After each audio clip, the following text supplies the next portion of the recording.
السلام علیکم، welcome to my YouTube channel. میں ہوں آپ کا ہوسٹ جنید عادل۔ جیسا کہ آپ جانتے ہیں کہ ہمارے یہاں پر ایک میکسیمم نمبر آف جو اسٹوڈنٹس ہیں وہ یہاں پر بی اے کے ایگزامینیشن میں اپیئر ہوتے ہیں۔ اس وقت میرے ساتھ جو استاد محترم موجود ہیں ان کا 30 سال سے انگلش پڑھانے کا تجربہ ہے، انہیں بابائے انگلش بھی کہا جاتا ہے۔ تو آئیے ان سے پوچھتے ہیں، اسپیشلی یہ بی اے کو پڑھاتے ہیں، تو بی اے سے متعلق اس وقت اپڈیٹڈ نیوز کیا ہے، آئیے انہیں سے جانتے ہیں۔ جی السلام علیکم سر، یہ بتائیے گا کہ اگر ملکی حالات اس طرح ہی رہے جیسے کووڈ کی وجہ سے پیپرز جو ہیں انہیں پوسٹ پون کر دیا گیا، تو کیا جو بی اے کے اسٹوڈنٹس ہیں انہیں پروموٹ کر دیا جائے گا؟ پہلے تک تو یہ بات چلی ہوئی تھی کہ بچوں کو پروموٹ نہیں کیا جائے گا یونیورسٹی کے لیول پر۔ اب چونکہ لاسٹ ٹائم بھی جب پارٹ 1 کے اسٹوڈنٹ نے اپیئر ہونا تھا بی اے میں، تو رول نمبر سلپ ان کی ایشو ہو چکی تھی، وہ بالکل ریڈی تھے پیپر کے لیے، اور فوراً لاک ڈاؤن کی وجہ سے کیا ہوا کہ ان بیچاروں کو پیپر سے فارغ کر دیا گیا۔ اس کے بعد پھر 1 سال کا تقریباً کافی عرصے کا گیپ، دوبارہ جب لاک ڈاؤن سے لوگ آزاد ہوئے ہیں، اب کیا ہوا دوبارہ جب اس کی دوسری لہر آئی ہے، اب پھر کیا ہوا کہ پیپر کی ڈیٹ ایشو ہو چکی تھی۔ اب بچے بالکل ریڈی تھے پیپروں کے لیے، اور 2 دن پہلے گورنمنٹ کی طرف سے اعلان کیا گیا کہ جی تمام یونیورسٹی کے پیپر کو پوسٹ پون کیا جا رہا ہے۔ اچھا، اب مسئلہ یہ ہے کہ 1 سال پورا بچوں کا ضائع ہوا ہے، اور سم ٹائم آپ نے دیکھا ہوگا کہ جو بچے جو ہے ایج کے فیکٹر میں جاب کے حوالے سے، ہمارے جو بچے فورسز کی جاب کرنا چاہتے ہیں ان کی ایج تو صرف ایج لمٹ 22 ایئرس، بس اس کے بعد تو وہ فارغ ہو جاتے ہیں۔ تو پھر 1 سال کا پورا گیپ ہے، 1 سال کا گیپ ان کا پورا کون کرے گا؟ اچھا سر، یہ سوال ہے کہ بی اے کی 2 سالہ ڈگری کو کینسل کر دیا گیا ہے، تو اس سے جو ہے وہ اسٹوڈنٹس کو کیا نقصان ہوگا یہ 2 سالہ ڈگری کینسل کرنے سے؟ اصل میں یہ جو 2 سالہ ڈگری کو کینسل کیا گیا ہے، میرا خیال ہے کہ ہوگا نہیں انشاءاللہ۔ یہ ایک ایسی اسکیم چل رہی ہے ہمارے ملک میں، یہ تو لوبی ہے ان لوگوں کی جو پاکستان کے مخالف قوتیں ہیں۔ بیسیکلی 2 سالہ ڈگری کو بالکل ختم نہیں کیا جانا چاہیے۔ 2 سالہ ڈگری میں کون لوگ آتے ہیں؟ 2 سالہ ڈگری میں وہ لوگ آتے ہیں جو بیچارے ایک وقت میں وہ کام کرتے ہیں، دوسری ٹائم میں وہ اپنی اسٹڈی کو کنٹینیو کرتے ہیں۔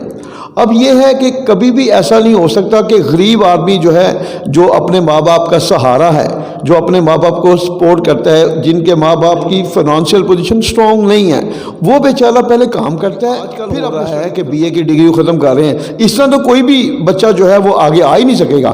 اس کا مطلب تو یہ ہوگا بی اے کی ڈگری کو ختم کرنے سے مراد یہ ہے کہ آپ لوئر کلاس اور مڈل کلاس کو تعلیم سے آؤٹ کر رہے ہیں۔ اگر آپ آؤٹ کریں گے تو یہ تو اس کے ساتھ بہت بڑا ظلم ہوگا۔ آپ کے 80% لوگ یہاں ہمارے ملک میں تو غریب ہیں، ان بیچاروں نے کام کرنا ہے اور اپنی اسٹڈی کی طرف آنا ہے۔ باہر کے ملکوں میں بھی یہ ہوتا ہے کہ بچے جو ہے وہ پہلے کام کرتے ہیں پھر اپنی اسٹڈی کی طرف آتے ہیں۔ ڈگری ان سے چھین لے گئی 2 سالہ، تو یہ تو ناممکن ہو جائے گا۔ ہمارے بچے جو ہیں یہ تو غلط راستوں میں آ پڑیں گے، اب ان کی منزل ہی کوئی نہیں رہے گی۔ وہ تو 4 سالہ کسی بیس پر ایکسیپٹ کر ہی نہیں سکتے، وہ کیوں نہیں کر سکتے؟ اب اگر آپ دیکھیں نا، آپ اگر چاہتے ہیں جی کسی بھی 4 سالہ ڈگری میں، تو پرائیویٹ یونیورسٹی ہے وہ تو 14-15 لاکھ روپے لے رہی ہیں، تو کیا ایک مڈل کلاس لوئر کلاس کا بندہ افورڈ کر سکتا ہے اتنی فیس؟ کبھی بھی نہیں ہو سکتا۔ کیوں نہیں ہو سکتا؟ آج کل تو جو حالات جا رہے ہیں ملکی، اس میں تو آپ اپنے گھر کا خرچہ چلانا آپ کے لیے ناممکن ہے۔ میرے پاس 2-4 دن پہلے کی بات ہے، ایک لڑکی ایم اے انگلش آئی، اور وہ حالات کی وجہ سے اس قدر پریشان تھی، وہ رو پڑی کہ سان ہم ایک وقت کا کھانا کھاتے ہیں اور بعد کا ایک وقت کا کھانا چھوڑنا پڑتا ہے، کیوں؟ یہ کرونا کی وجہ سے۔ تو اتنا بڑا ظلم نہ کریں۔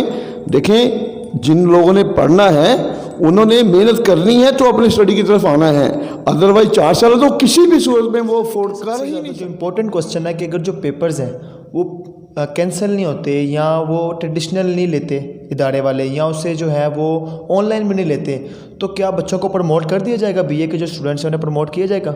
پھر فائنل حال یہی ہونا چاہیے، ان کو پروموٹ کیا جانا چاہیے۔ ان کا قصور نہیں ہے، انہوں نے تو اپنی طرف سے جتنا بھی ٹائم دینا ہے اسٹڈی کو دے دیا، آگے انہوں نے جاب کی طرف آنا ہے، اپنے ماں باپ کا سہارا بننا ہے۔ اگر آپ ان کو پروموٹ نہیں کریں گے وہ تو پھر بیچ میں لٹک رہے ہیں بیچارے, یہ تو ان کے ساتھ زیادتی ہوگی, ظلم ہوگا. تو میں تو پھر کہوں گا کہ جس طرح پھر وہ فرسٹ ایئر سیکنڈ ایئر ان کو پروموٹ کیا گیا, جیسے باہر سب کچھ کھلا ہوا ہے. اگر آپ پبلک پلیسز میں چلے جائیں, شادی ہال ہیں, شادیاں ہو رہی ہیں, تمام تقریبات معمول کے مطابق ہو رہی ہیں, جلسے ہو رہے ہیں. سب سے بڑی بات, جو بھی اپوزیشن جو ہے وہ جلد سے جلوس کر رہی ہے, یا آپ کسی بھی بڑے سیاسی لیڈر کی پریس کانفرنس دیکھیں تو وہاں پر بھی کوئی ماسک نہیں پہن رہا, کوئی SOPs کو فالو نہیں کر رہا, لیکن صرف سکولز کو بند کیا گیا. تو اس کی کیا ریزن آپ کو نظر آتی ہے؟ یہ کیا کھلا تضاد نہیں ہے؟ یہ بچوں کے ساتھ بہت بڑی زیادتی نہیں ہے؟ اب 2 سے 3 سال یا 2-3 کا جو اسٹوڈنٹ ہے وہ کس طرح آن لائن کلاس لے گا, اور جو ٹیچرز ہیں وہ بیچارے اب کہاں سے کھائیں گے؟ اس پر آپ کیا کہیں گے؟ ہاں, بیسیکلی بڑی اچھی بات کی آپ نے. میں یہ کہوں گا کہ جو اسکول اور کالجز کو جو بیسیکلی بند کیا گیا ہے, یہ تو بہت بڑا ظلم ہوا ہے ان لوگوں کے ساتھ جو اونیسٹلی اپنی ڈیوٹی پرفارم کر رہے تھے, جو پروفیشنلزم میں نہیں تھے.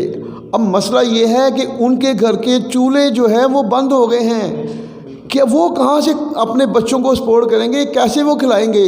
آپ کو فیصلہ کرتے وقت یہ سوچنا چاہیے, یہ تو بہت بڑا ظلم ہے. دیکھیں ہر طرف جو بزنس چاہ رہے ہیں, اور وہ لوگ, وہ بچے جن کے ماں باپ اس فیلڈ سے ریلیٹڈ ہیں, اب وہ بیچارے بھوکے مار رہے ہیں. کیا اس طرح تو پھر ایجوکیشنلی جو بھی ہیں وہ تو باغی ہو جائیں گے. بات یہ ہے کہ اگر ہم نے اس تعلیم کے میدان میں جو ہے اس طرح پابندیاں لگا دیں اور اس فیلڈ کو ہم پیچھے ڈال دیں گے, تو میرا نہیں خیال کہ پاکستان جو ہے وہ کسی بھی سطح پر آگے بڑھے گا. تو دیکھیں بات یہ ہے کہ باہر چائنا میں دیکھیں, چائنا میں بھی لاک ڈاؤن لگا, مگر انہوں نے تعلیمی اداروں کو انہوں نے کلوز نہیں کیا.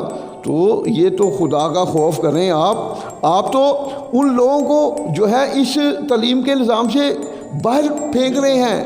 اب وہ تو نیک کہیں گے کہ ہم کوئی اور کام, کوئی ریڑھی لگا لیں, ٹھیک ہے, کوئی اور کام کر لیں, چھوڑیں. بھئی بات یہ ہے کہ ہم تو اس میدان میں اپنے بچوں کے کوئی بھی خواہش پوری نہیں کر سکتے, ایون ان کو کھانا بھی نہیں کھلا سکتے. اب دیکھیں بچوں, ماں باپ پر کیا بیت رہی ہوگی جب بچے ڈیمانڈ کر رہے ہوں گے پاپا ہمیں یہ لا کے دیں. اس بیچارے کو تو پیسے نہیں مل رہے, تو جب اس کو پیسے نہیں مل رہے تو وہ کہاں سے لائے؟ اتنا بڑا ظلم. یہ میں حکومت کو یہ التجا کروں گا کہ اپنا یہ جو غلط فیصلے ہیں ان کو واپس لیں. بیسیکلی بات یہ ہے کہ وہ لوگ منہ سے فیصلے تو نکال دیتے ہیں, یہ نہیں دیکھتے ان کے پاس تو پیسہ ہے, تو یہ لوگ کہاں سے پیسہ لائیں؟ وہ خدا کے بندو, خدا کا خوف کرو. کیا جتنی مہنگائی ہے, کیا وہ اپنی فیلڈ میں پیچھے رہ کر اپنے گھر کو چلا سکتے ہیں؟ آپ ان کو, تو یہ تو میرا تو جو ذہن کہتا ہے یہ تو پاکستان مخالف قوتیں چاہتی ہیں کہ پاکستان کو تعلیم کے میدان میں بہت پیچھے رکھا.